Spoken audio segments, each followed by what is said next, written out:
seventh Sunday in Epiphany. So, and we're at a little bit of a disadvantage in that we're just reading the climax of the story. And this is the good part, though. Yes, it's the good part.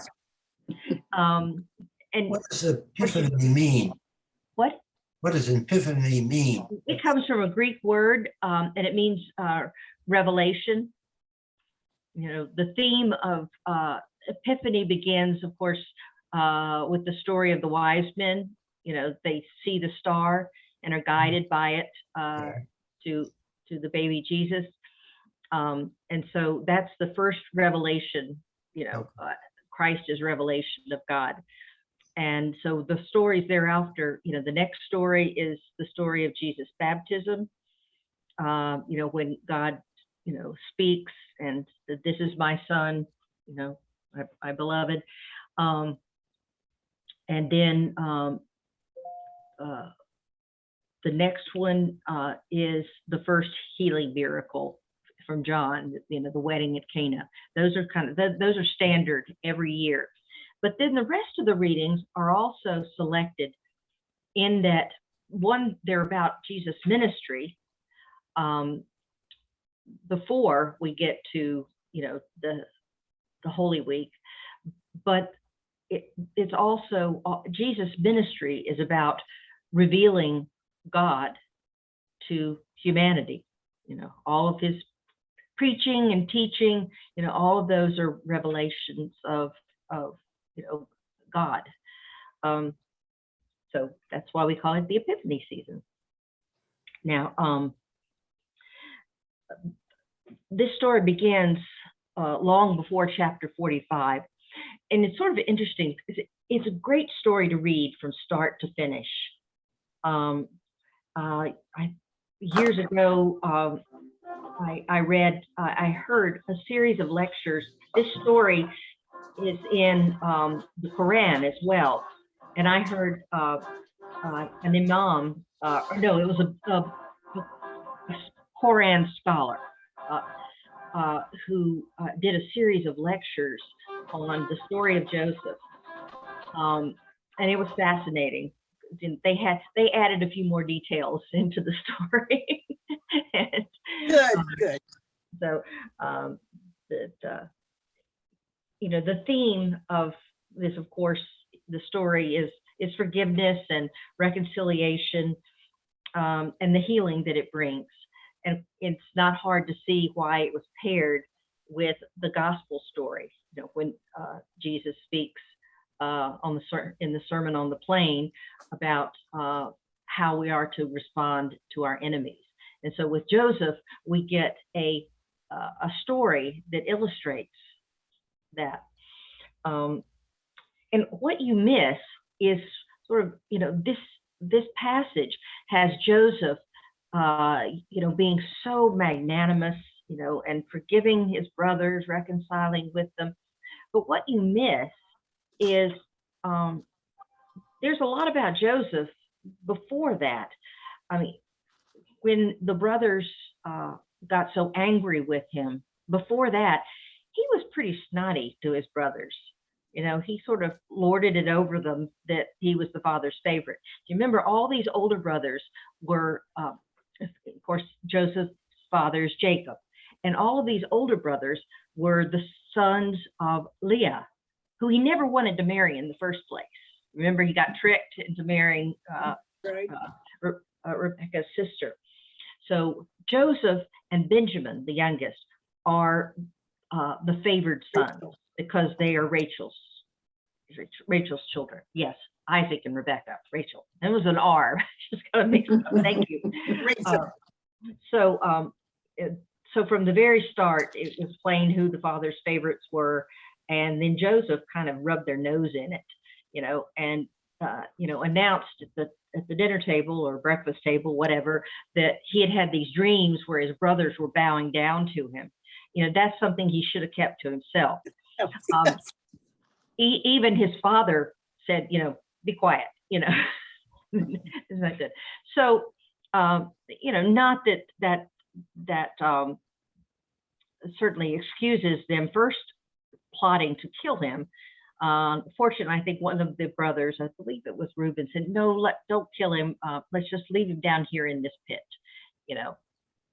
And I think then eventually they sold the brother that was sort of more compassionate, said, "Let's sell him to these travelers, you know, and sell him as a slave." And so it wasn't as bad as it could have been, not to excuse what the brothers did. And then, you know, once Joseph gets to Egypt, you know, he isn't always as understanding and as without human foibles as we get here. And even right before here, he doesn't. The brothers come to him, you know, basically begging for food during this time of famine that was throughout the Middle East, it appeared. And Joseph doesn't tell them who he is. He plays with them for a while, which isn't really nice. You know, they're very afraid, they're hungry, and he sends them on, you know, you go here, go back home and tell your father this, and come back.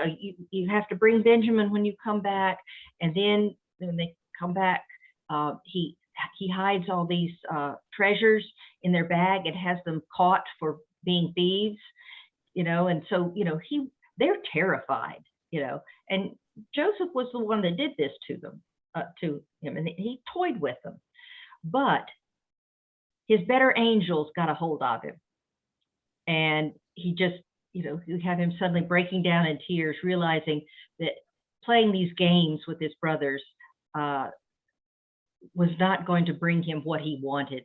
You know, what he really wanted in his heart, you know, was to see his father again, you know, to reconcile his family. And so he breaks down in tears. That's what we have here in this.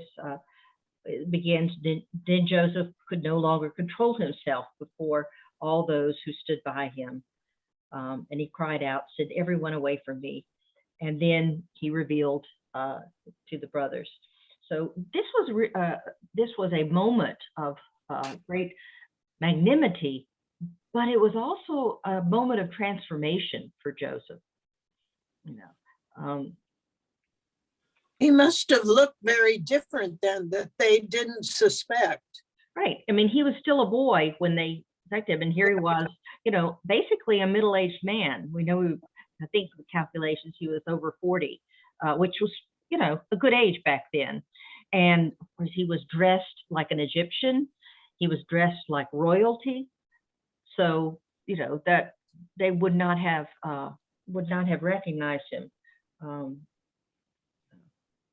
You can understand that the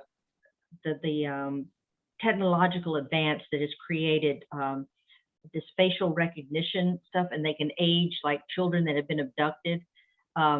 It's amazing because it's very difficult, unless you know who the person is, to pick out an adult from a child. You know, there's just so much, you know, growth there.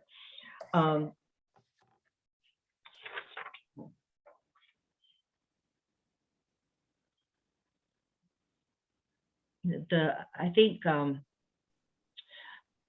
the story of Joseph, we could also parallel with, you know, the story of our own salvation. You know, that Joseph grows in maturity, you know, and then, you know, at the end, all the things that happened to him that were providential. You know, he lucked out because God had a plan for him. Or that God took what was essentially an evil act and made it something that was actually good for Joseph. And you know, we can parallel that with Jesus. You know, the crucifixion was an evil act of the Roman Empire, and done to create the most suffering and humiliation. And then God made something good of something very, very awful that saved, you know, that brought about the salvation of humanity. Um,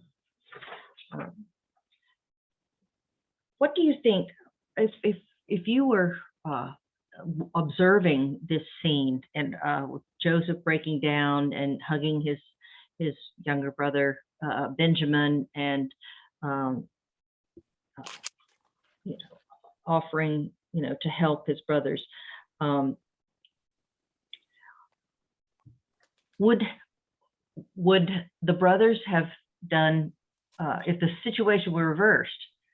What would the brothers have done? They wouldn't have done what Joseph did. They would have probably rejected him again. Mm-hmm. This time they would have Mm-hmm. done something to him. Perhaps. Well, you hope in 40 years they'd learn something. Yeah. The psalmist gets into this, about, the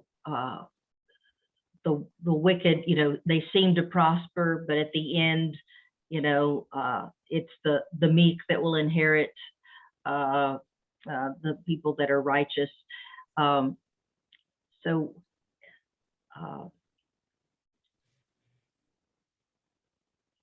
at this point,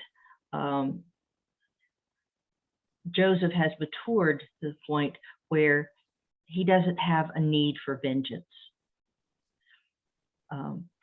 That reconciliation is more valuable to him than vengeance. Sometimes I think Black Lives Matter is a vengeance against what happened to the Black slaves 8 generations or 10 generations ago. Mm-hmm. No, it's about what has continued to happen. That I understand, but Mm-hmm. some of them with what they say, well, my grandfather was blah, blah, blah, and it depends on what direction you come from. Mm-hmm. In a way, for forgiveness. Mm-hmm. Let's see. I don't see Black Lives Matter as vengeance. No, vengeance. Mm-hmm. And that's Some not of the them message. say it is. They say my grandfather or my great grandfather did this, and and you wonder if hate has come up through the generations. I hope it's just for the future, but it has been something that has been ignored. Mm-hmm. And of course, has been continued. The situation of slavery. As soon as slavery was over, they started, putting Black men in jail so they could have free labor. The chain gangs. They never had any land, so they had to become sharecroppers. So then, they never got ahead. They, were always like an indentured servant. They kept them from voting. During slavery, they weren't allowed to be taught to read. So the first thing they did when they got the vote, the amendment to the Constitution, was they made a rule that you had to be able to read. Literacy tests. And so You had to own property to vote. yeah. You had to be a man to vote. Mm-hmm. There are a whole bunch of restrictions on voting. Right. And, that's the quickest way to destroy a democracy, of course, is that. And so, there, well, we don't need to get into all the history of that, but the spirit of it that we're talking about here is that we don't, Joseph didn't forget what his brothers did, but it no longer defined him. Yes. He one would guess probably, it all turned out well, and they got his father, and his father, the Pharaoh, lavished things on them, so they had a great life. However, at the end, Jacob made Joseph promise that he wouldn't be buried in Egypt, that he would go back to where. Oh, I didn't know that. Yeah. So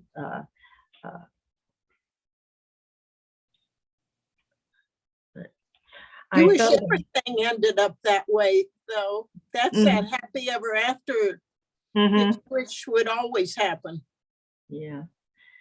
So, I think, the story also, and the Psalm, definitely echoes this, that, that God is wise and providential and can, as another biblical quote, one that was used by Martin Luther King, God can force the arc of the universe toward justice because God is all powerful and wise and merciful and just.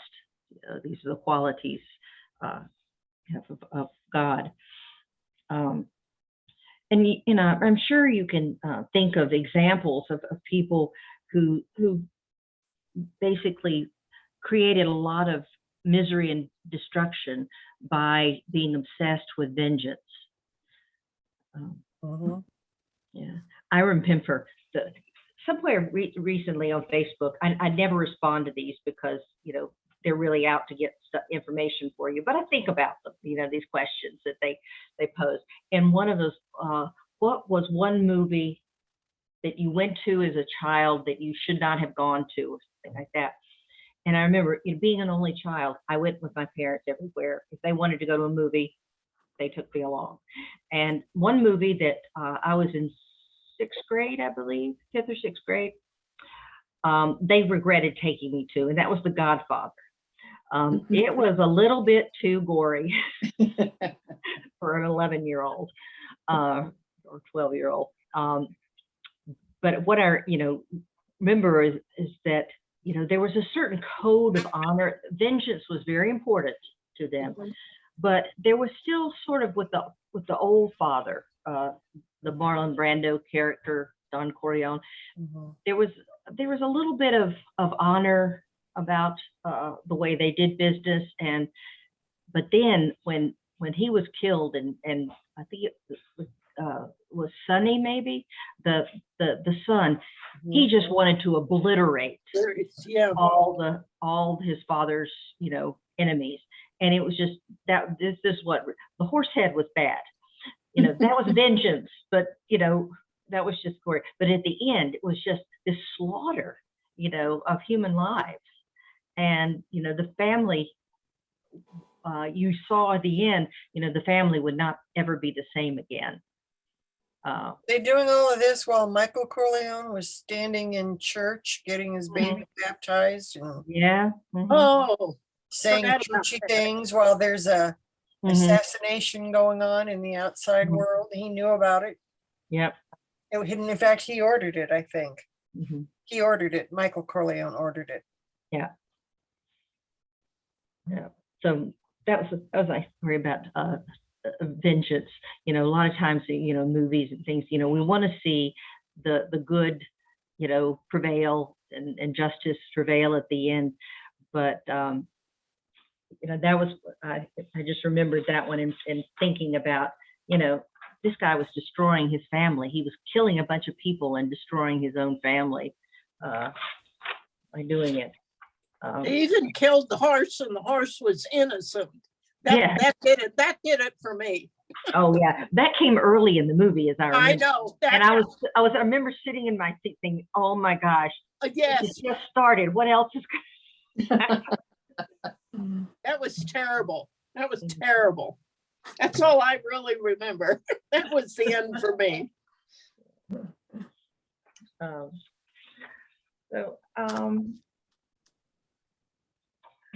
of course, in history, we see the damage of, generation after generation of vengeance. We look at, that's happened throughout history. And I think about the Irish Troubles, that's still, still IRA. simmering under there, but Mhm. the that period of time of the Troubles, what was like the 70s, partially the 80s, when there were all these bombings and people were getting killed every day, and what a terrible place Northern Ireland was to live for everyone. And hearing people who were children at that time, all the things that they couldn't do because of what was going on, in Belfast. And, I had a friend who took in, as part of her religion, took in an Irish teenager, one from Northern Ireland or one from the Republic of Ireland. And this was a program in the Catholic Church to try and unify and so forth. And they gave them tips on what to do the 6 weeks while these kids were visiting. And one of them is, do not take them to fireworks. It doesn't mean the same thing to them that it does to us. It means something much different. Yeah.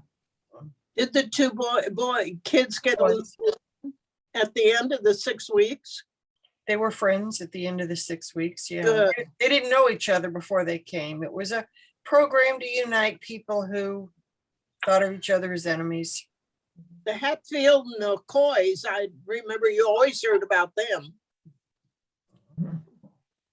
Yeah. I'm going to go on. The psalmist talks about the transitory nature of evil. That evil doesn't last forever. And speaking to one, and they see the evil prosper, but saying that what they prosper in doesn't last. Well, what Hitler did, we're still talking about. Yeah. That was 5. I'm looking.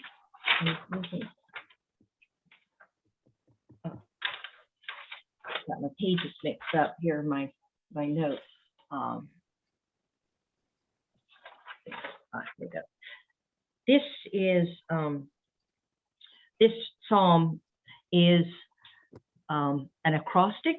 Remember what that is? It starts with the first letter of the Hebrew alphabet and goes down, which is a literary context within itself because it creates order. And what the psalmist is doing here, is trying to frame God's righteous order. It's right that good will prevail and the evil, he says the meek will inherit and the evil will be cut off from the land.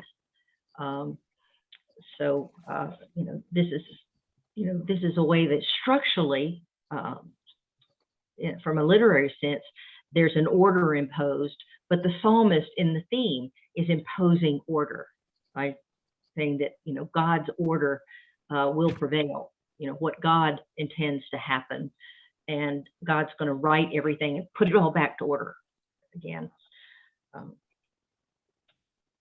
That's a big job. Yeah.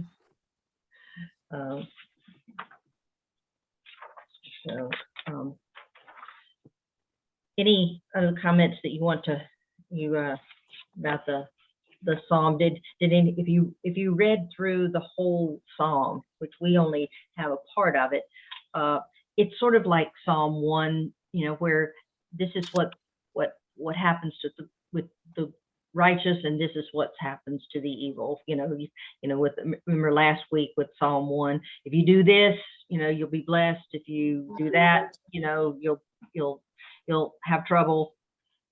So the psalmist kind of does the same way and talks about later on in the psalm having the law in your heart, which was a great theme of Psalm 1.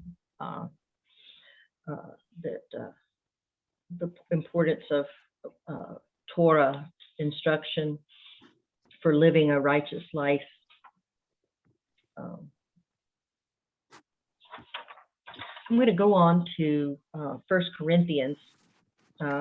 We are still in chapter 15 of 1 Corinthians. Big chapter here. So he's continuing his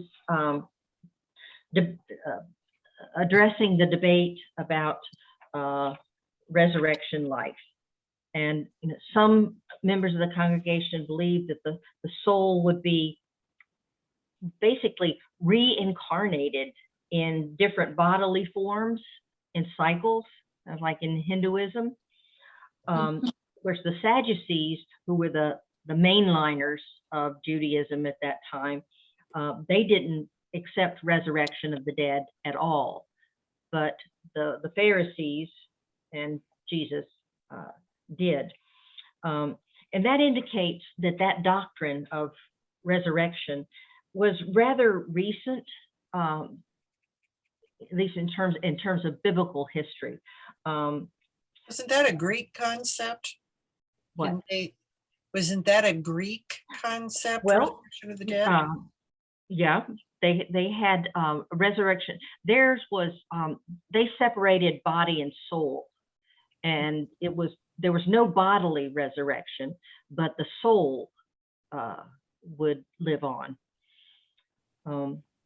So for this reason, since it wasn't developed at all in the Torah, the end of the first 5 books of the Bible,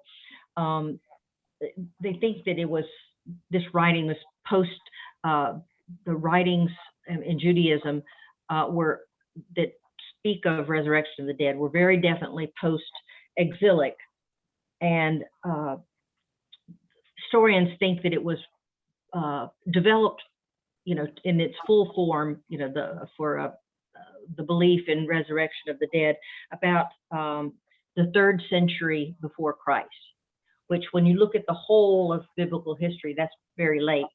Mhm. And where you get a strong description of resurrection, you have that doctrine stated emphatically, is in Daniel 12. And Daniel was one of those intertestament kind of books that bridges the Old Testament with the New. And as I said, that was within 100 years of Jesus' life. And that's really the first time we see it full blown in the Hebrew scriptures.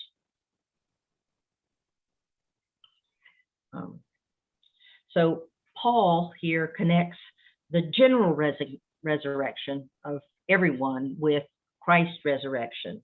That Christ's resurrection is the assurance that everyone will be resurrected. He calls it the first fruits. Christ was the first fruits of resurrection.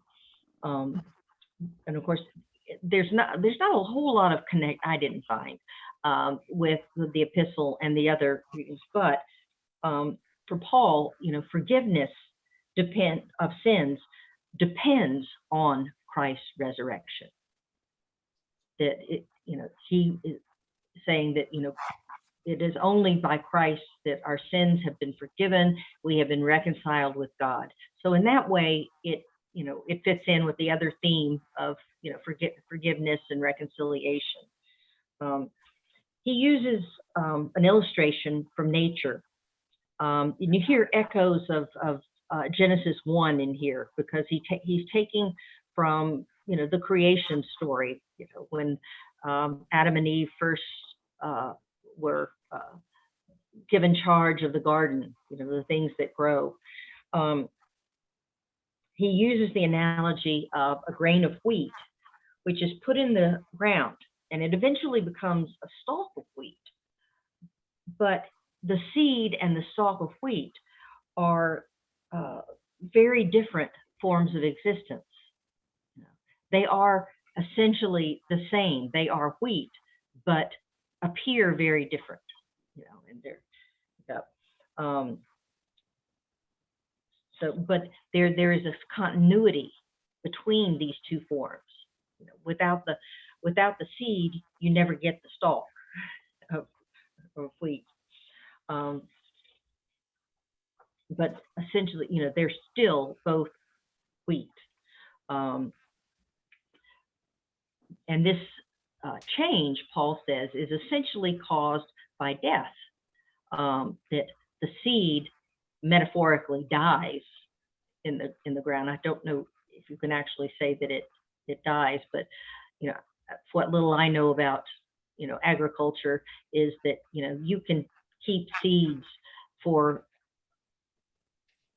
any length of time, and it will never create life until it's put into the ground. And I think that's where Paul was getting at. I mean, they've taken seeds from prehistoric times and plant some of it. They'll just, given the right conditions, they'll just survive. They'll never change. But the potential for growth is always there. Paul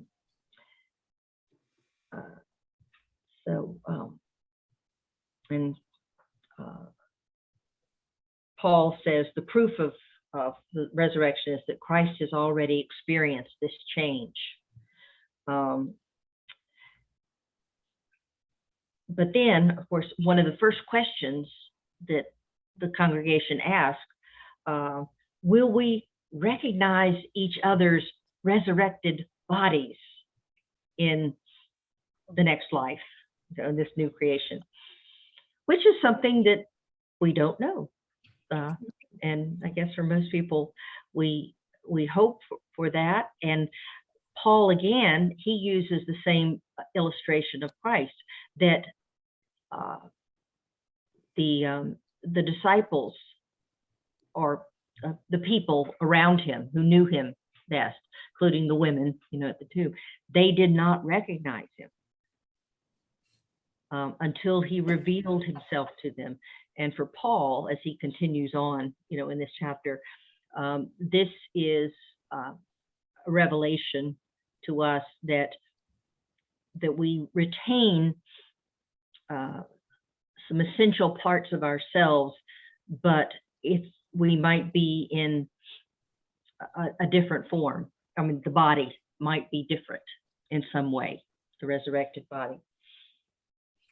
It says at the end here, and I found this curious, what I am saying is this: flesh and blood cannot inherit the kingdom of God, nor does the perishable inherit the imperishable. So I think he's saying your flesh and blood and skin and all that is, since it's perishable, it can't be with you in heaven.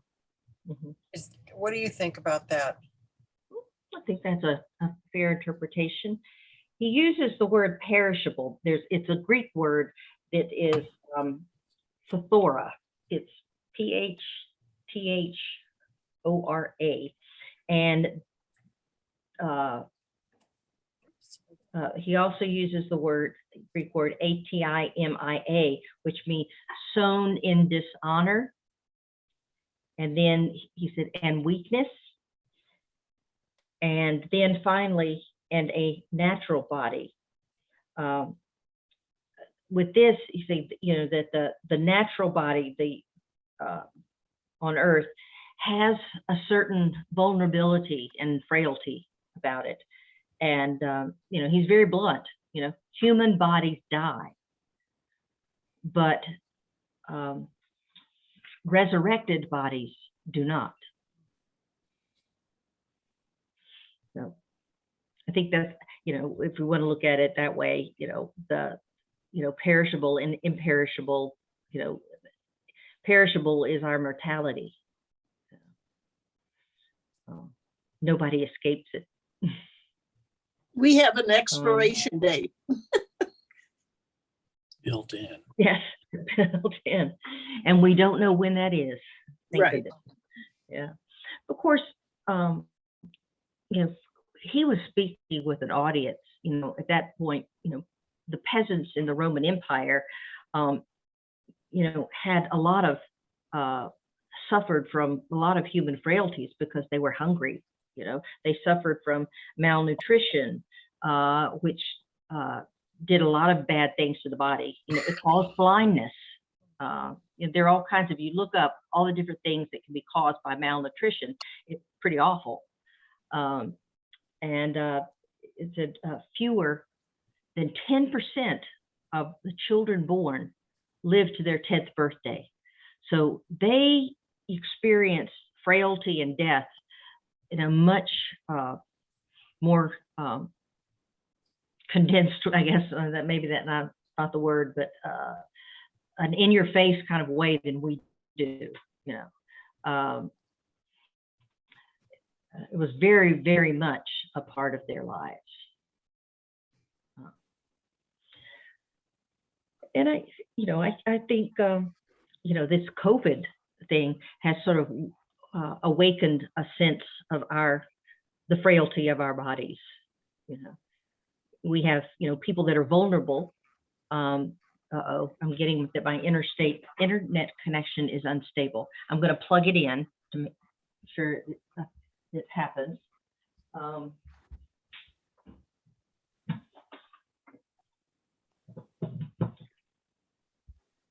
Those are windows. Yeah, I had to now unplug my light, reading light, in order to plug in my laptop. I'm hoping that will take care of the problem.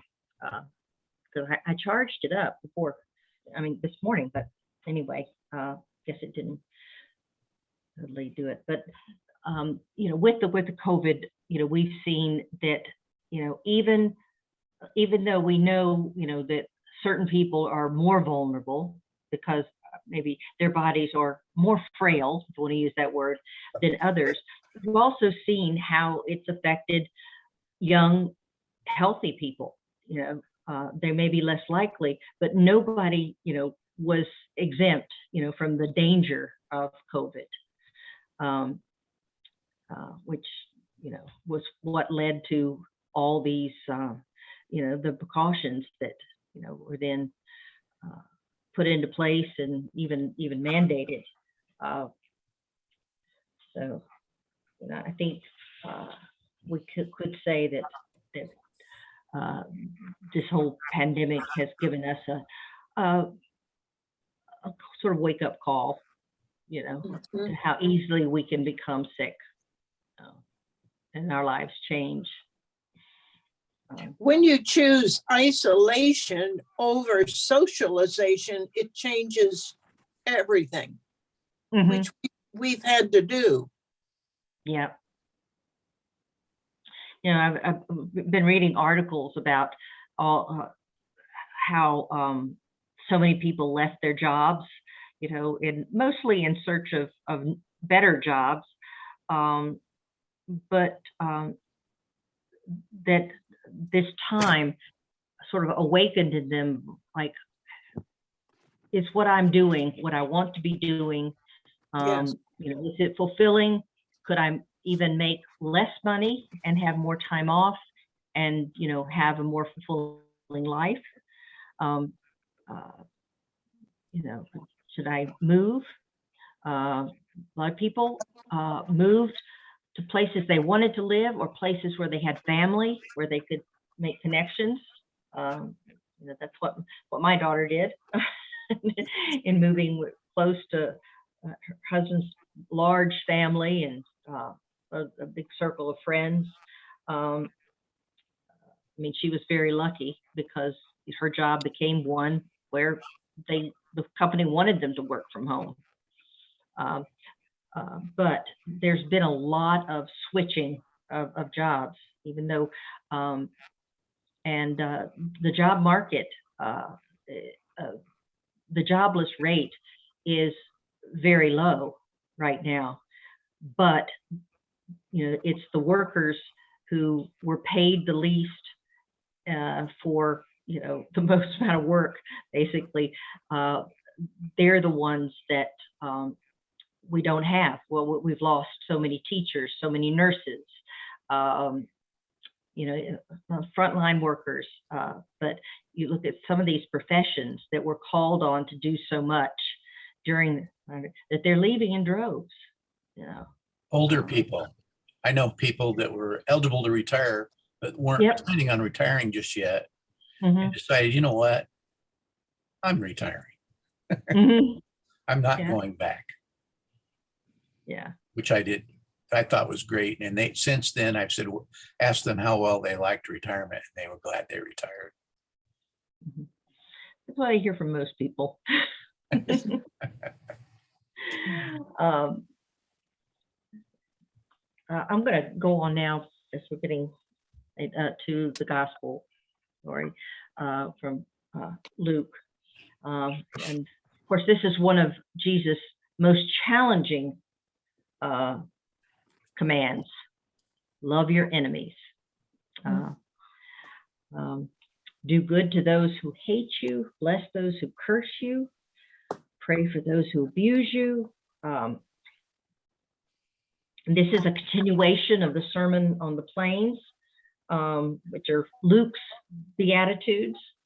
One difference between here that we notice between Luke and Matthew is Luke uses the term sinners, while Matthew talks about the tax collectors and Gentiles.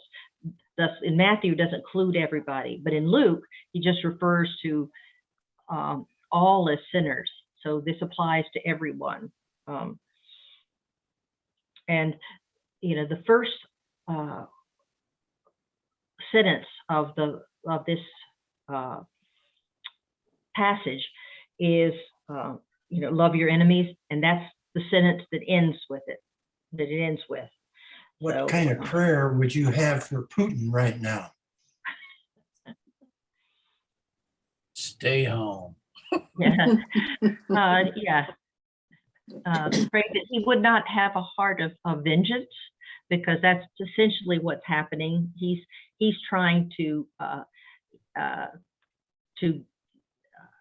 he felt greatly offended, I guess, about the Soviet Union breaking up, under Gorbachev, and it's been his goal, to come back and come back stronger. That's his vengeance. So definitely would pray for him not to be to follow vengeance, to have compassion not only for the Ukrainians, but also his own people, who would be very much affected if he were to invade the Ukraine. And essentially doing it doesn't help anybody. That's right. Except his desire to be the head of a great Soviet Union comeback. Yeah. Okay. Domination has always been, like with Hitler, he's ruled by the desire for domination. Yeah. Sally and I are going to the Protestant service here now. Okay. Every Thanks for joining us. Good to Yes. see you, Dewey. Bye, It's always Dewey. good to see you Bye. and enjoy the conversation. See you next time.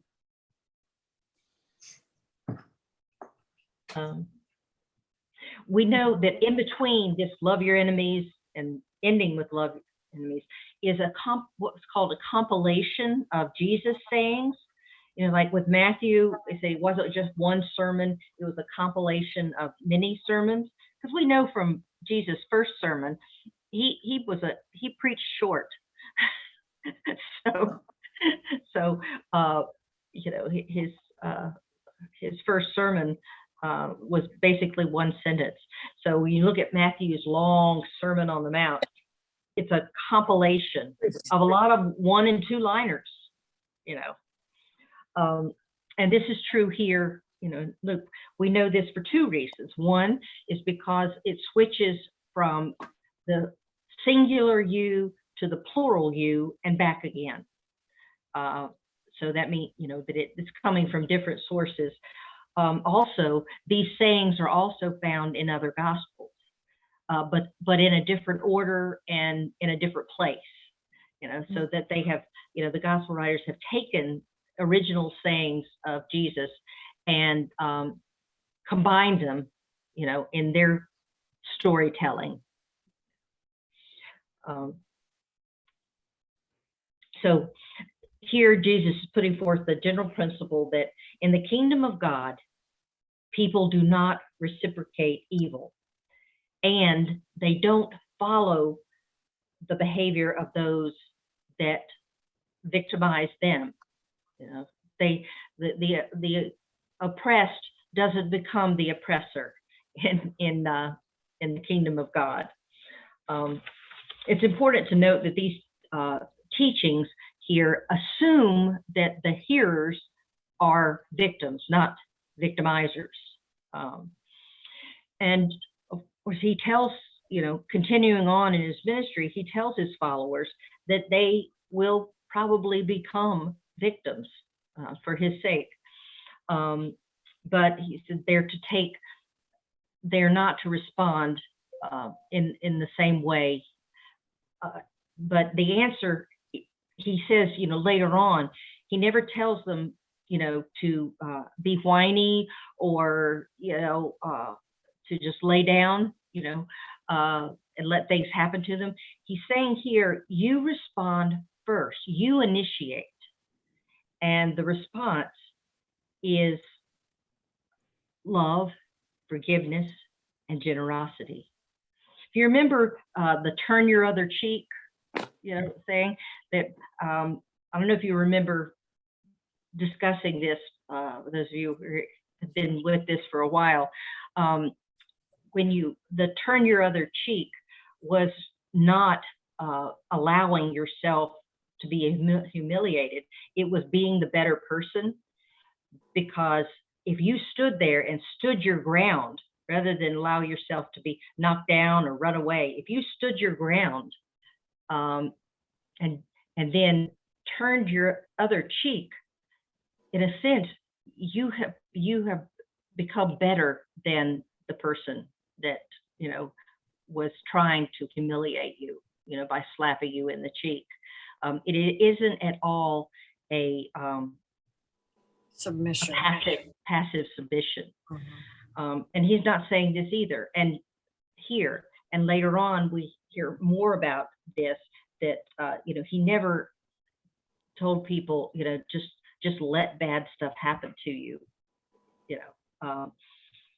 but that there's some things, like as within martyrs, there are some things that are more honorable for you to do, even if you lose something from it, that you are the victor in God's kingdom. I said victor, not victim, in God's kingdom. His teachings on how not to be a victim were basically along the lines of taking charge of your life and the situation. And here he does it first. He speaks to it in terms of the people that are, doing the victimizing, or doing the evil or the hurt. And then he turns around and talks about, the people that love you, and with this, he say, you don't identify yourself, or your behavior should not be dependent on someone's hate or someone's love. That, to only reciprocate in love to those who love you. And that's repeated again. In my mind, I always think about lobbyists, the politicians, the ones that do for others and praise those that are good to them, and give them money, and Jesus says, you're not to, that doesn't define you either. Love is more, love in God's kingdom is very different than the kind of love that brings self-interest. Somewhere, Jesus says, what good is it, to love those that love you? Even an evil person does that. I'm paraphrasing, but it's something along those lines. Anybody can do that. Yeah. Anybody can do that. And of course, none of these scripture passages ever answer, the question, of why, these evil things happen. I mean, mostly it's through human sin, if we want to give a general topic of it. But the question is always, like with Job, why does God let these bad things happen? And you know, they don't ever answer that. In Matthew, he says, well,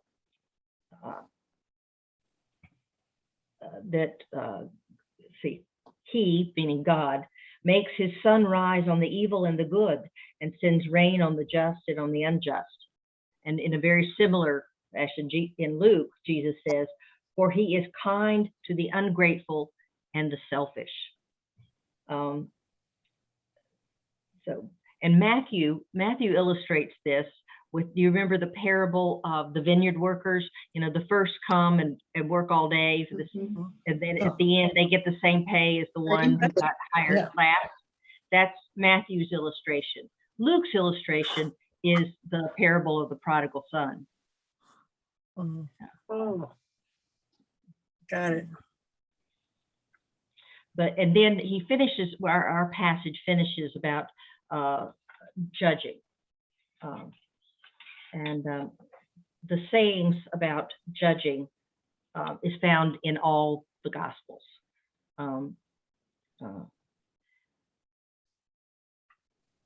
Be merciful just as your Father is merciful. That was the first paragraph there. Okay. Do not judge, and you will not be judged. Do not condemn, and you will not be condemned.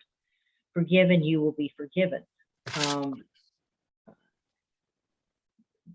Essentially, I think here he's saying, you know, God, that to show that we are followers of Christ, that we, you know, Christ is the revelation of God. And because God is merciful to all, forgives all that for us, that is what we need to do as well, because all of this God has done for us. Yeah. We've all sinned, and God has treated us, you know, with mercy and generosity, and that's how we are to treat others.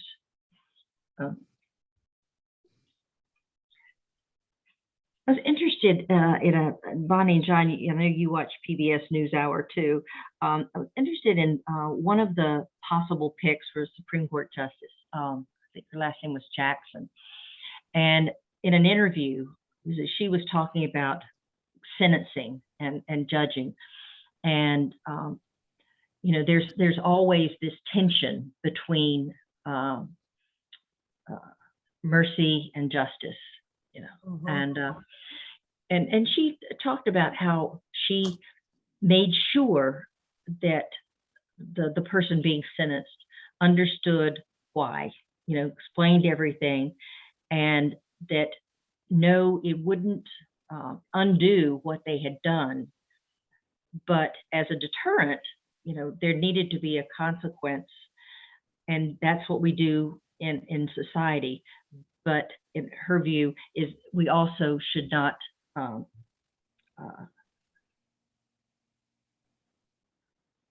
punish out of vengeance, you know, when someone that, you know, ideally in our system, justice system is not like this, because it isn't the same for all people. And, you know, there are people that are just locked away forever for most of their lives for relatively minor offenses, you know, that has happened.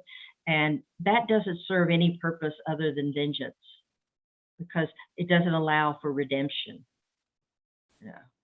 And that ideally a justice system, the goal of it should be to teach people the right way to live in society, and to give them the tools that they need, you know, to live as good citizens in the country. So of course that's an ideal that we're very, very far away from. But it's really amazing to see some of the stories of incarceration places that of one form or the other that really try to rehabilitate people, and what amazing things can be done, you know, if we show mercy and teach, you know.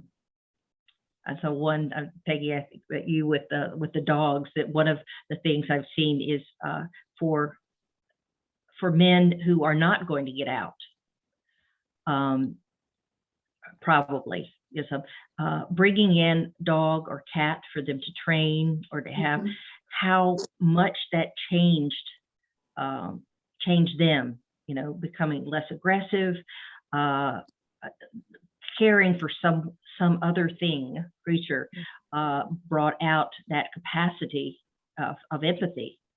And you know, to me, that's the kind of thing that even if someone has to be, you know, incarcerated forever and you can't, you know, get them out, to give a purpose to life. You know, these guys that are taught how to train dogs so they can be adopted, you know.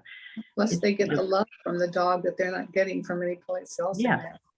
Right. You know, so this is Conditional. Yeah. absolutely. So, you know, this is the kind of thing that, you know, there is a punishment, but it also allows for some redemption, you know, and forgiveness that we need to be doing more of. But again, you know, love your enemies. It's pretty hard. Yes. And, you know, there are times where there are things that we can forgive but not forget. But, you know, I think from what Jesus would say in terms of how to deal with evil, is not to allow for forgiveness, but don't put yourself in that position again. You know, Learn, there, yeah. live and learn. Live Mhm. and learn.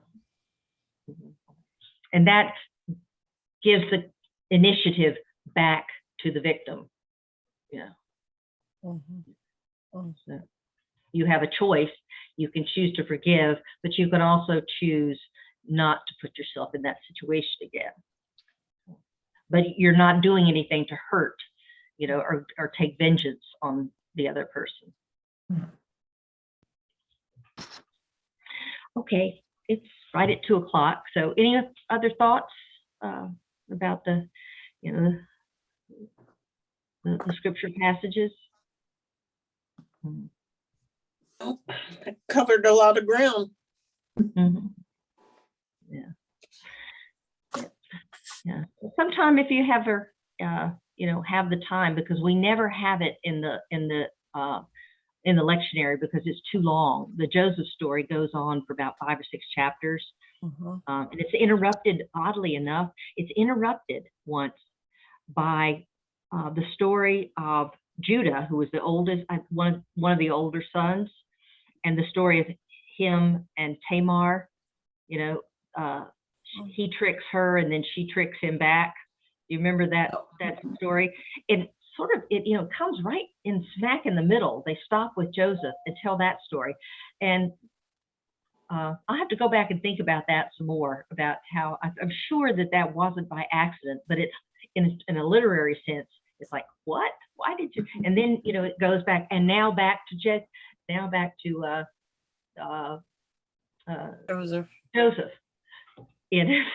So there It's must like be a commercial. yeah. Refresh my memory. What was the story of Tamar? Let's see. She, he had a son who was married to Tamar, I believe, who was married to Tamar. And the rule was, if your husband died, then the husband's family was supposed to have one of the brothers marry this woman, so the family line would continue, and forth. And Judah, he refused to do that. So Tamar disguises herself as a prostitute, and he seduces him, and he lies with her, and she gets pregnant with twins, as a matter of fact. And so in that way, she got what she, you know, felt was her justice. And the trickster got tricked, you know. It's vengeance again. It is.